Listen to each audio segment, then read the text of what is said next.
많은 것들을 투자하고 거기에 쏟아붓고 거기에 공을 들이고 거기에 많은 심혈을 기울여서 이렇게 했던 것들이라야 자기가 얻은 것이 가치 있다고 생각할 건데, 이 구원을, 사람이 죄사함을 받고 의롭다함을 얻는 것을, 예수 그리스도를 믿고 하나님의 나라에 가는 것이, 예수님을 단지 믿는 것만으로 구원받는다고 하는 이 바울 사도가 전했던 이 복음은 사람들이 하찮게 생각하고, 이 거짓 사도들의 말을 들었을 때에 바울 사도가 전한 것은 조금 맞긴 하지만 뭔가 2% 부족했던 거구나. 그래, 이 사람들이 말한 대로 예수를 믿어야 된다.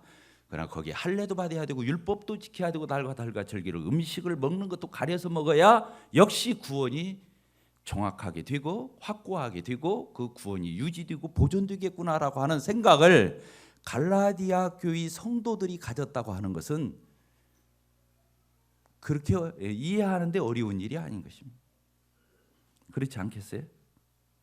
구원을, 우리가 하나님 나라 가는 것, 천국을 가는 것, 영생을 얻는 걸, 하나님의 자녀가 되는 것, 이러한 부분이 전혀 은혜로 거저 값없이 공짜로 선물로 주어진다고 하는 사실에 대해서 오늘날도 그렇게 생각할 것입니다. 여기 농수산 앞에 가서 입구에 서서 사람들 만나는 대로 물어보십시오.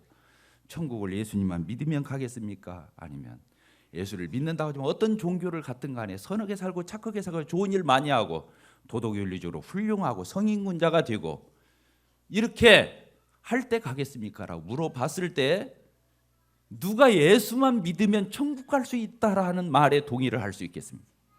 갈라디아 교회 성도들이 거짓 교사들과 거짓 선생들과 이 거짓 사도들이 들어와서 이렇게 혼돈하게 한 것은 어떤 면으로는 그 거짓 교사들도 자기들이 그런 마음을 가졌을 뿐만 아니라 갈라디아 교회 성도들에게 이런 말을 한 것이 얼마나 그럴듯하게 그리고 논리적으로 정말 합당하게 여겨지고 거기에 쉽게 넘어가 버린 갈라디아 교회 성도들을 상상하는 것은 그렇게 어려운 일이 아니라는 생각을 하게 됩니다. 갈라디아서에서는 오늘 이 부분을 이렇게 보게 되면 이 부분에서 갈라디아 교회 성도들에 대한 어떤 장점과 훌륭한 점들에 대해서 격려하고 칭찬을 해야 되는데 그 말이 싹 빠져 있어요. 그리고 바로 우리가 방금 읽었던 말씀으로 들어간 것입니다. 6절에 그리스도의 은혜로 이를 부르신 이를 이같이 속히 떠나서 다른 복음 따르는 것을 내가 이상하게 여기나 다른 복음은 없나니, 이렇게 본론으로 바로 들어가는데 그 말씀이 아주 냉랭한 말투로 너희들 그럴 수 있냐? 너희들 이렇게 변질되었냐? 너희들 이렇게 형편없냐? 너희들 이렇게 답답하냐? 이런 말투로 들어가 버리는 거예요. 갈라디아서를 쓰고 있는 이 바울 사도는 그런 예의조차도 차릴 수 없는 그런 흥분과 분노와 불편함 가운데, 불쾌함 가운데 이 편지를 썼다고 하는 것입니다. 바울 사도의 사도권을 공략했기 때문에 그런 것이 아니고 그가 자기 자신에게 어떤 대접을 하지 않았기 때문에 그가 불쾌해서 이런 것을 썼다고 볼 수 없고, 바울 사도가 전했던 그 복음, 하나님의 복음, 그 아들의 복음, 이 복음을 변질시켜버린 그 거짓 교사들의 그 태도들, 그 행동들, 그리고 그 말에 너무 쉽게 넘어가 버린 갈라디아 교회 성도들의 그 못난 것들을 생각할 때 너무 막 속이 뒤집어지는 거예요. 이런 경우가 드물죠. 그래서 여기서 저주라는 말이 3번인가가 나와요. 몇 절에 써 있습니까? 8절에 써 있죠. 8절에 그렇게 되어 있습니다. 그러나 우리나 혹은 하늘로부터 온 천사라 할지라도 우리가 너희에게 전한 복음 이외에 다른 복음을 전하면 뭐라고 그랬습니까? 저주를 받을지어다. 9절에서도 또 나옵니다. 우리가 전에 말하였거니와 내가 지금 다시 말하오니 만일 누구든지 너희 받은 거 처음에 들었던 복음 그 말고 다른 복음, 아까 할례를 받아야 한다든지 율법을 지켜야 한다든지 십계명을 지켜야 한다든지 날짜를 지켜야 한다든지 음식을 가려 먹어야 한다든지 교회를 다니면서도 어떤 선한 간증들이 있어야 구원을 받는다고 하는 이런 다른 복음을 받아들이면 저주를 받아야 한다. 그걸 전하면 저주받아야 한다. 이렇게 2번을 연거푸 이 바울 사도는 쏟아내고 있습니다.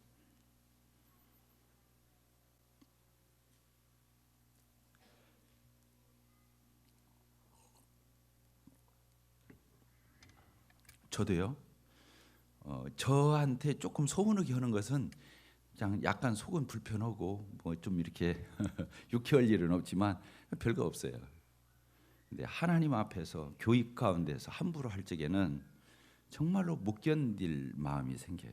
저같이 부족한 형제도. 근데 이 바울 사도는 목숨 걸고 지금 전도 여행을 그 교통도 여의치 않고 모든 것들이 지금부터 2000년 전에 쓰여졌어요. 100년 전만 쓰여졌어도 얼마나 복잡할 건데 2000년 전에 그 상황에서 바울 사도가 그리고 목숨 걸고 예수님 만나고 복음을 전파하고 다니는데 그 복음을 다 희석시켜버리고 뒤엎어버리고 완전히 뒤집어버리고 다니는 이런 현상들, 그리고 자기가 해산의 고통을 통해서 복음을 전해서 거듭나고 구원받고 교회를 이루고 하나님 앞에 잘 달려가고 세워져 가던 그 성도들이 뒤집어질 때, 진리 가운데 이탈할 때 바울 사도가 갖는 이 분노는 이해할 수 있는 것입니다.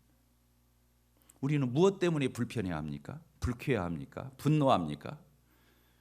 나는 바울 사도처럼 우리는 거룩한 분노를 가져야 한다고 믿습니다. 따라서 합시다. 거룩한 분노를 갖자. 그렇습니다. 바울 사도는 고린도전서 13장을 기록했던 사람입니다. 성경 66권 중에서 사랑장 하면 고린도전서 13장입니다. 바울 사도는 그 문제가 많은 고린도 교회의 연약함에 대해서 그는 고린도 교회도 칭찬하면서 책망을 했어요. 그리고 고린도전서 13장을 남겼습니다. 그런데 그러한 바울 사도의 입에서 저주를 받아야 한다고. 저주라는 것이 뭐냐면 하나님으로부터 영원히 버림받고 파괴되고 멸망받아야 된다고, 이렇게 다시는 그 사람에게 조금의 인정도 어떤 여지도 없는 이런 단정적이고 단호한 이런 저주를 선포하는 바울 사도의 마음을 보게 될 때 우리는 하나님 앞에서 내 자신의 어떤 불이익이나 기분에 의해서 분을 내고 화를 내고 불편해하고 속을 상해하는 것이 아니라 하나님에 대해서, 우리 주 예수 그리스도에 대해서, 복음에 대해서, 주님의 몸된 교회에 대해서 그렇지 않은 일이 있을 적에는 우리는 분노해야 한다고 믿습니다.